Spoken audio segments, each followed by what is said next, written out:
Bentrovati al meteo.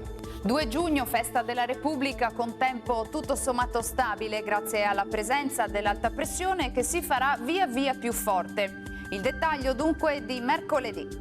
Sul Veneto avremo un ampio soleggiamento ovunque, qualche addensamento ci sarà, ma insomma nulla di che. La giornata festiva trascorrerà all'insegna del bel tempo prevalente, come vediamo.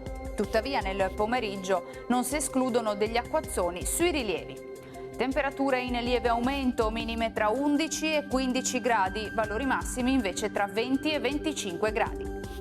Ci spostiamo ora sul Friuli Venezia Giulia, anche qui avremo poche novità, tanto sole ovunque, cielo sereno o poco nuvoloso. Temperature minime tra 12 e 15 gradi, massime sui 22-25 gradi. Infine uno sguardo alla situazione del Trentino Alto Adige. Sarà soleggiato, salvo per isolati temporali sui settori alpini di confine. Temperature minime intorno ai 12-13 gradi, massime sui 23-25 all'incirca.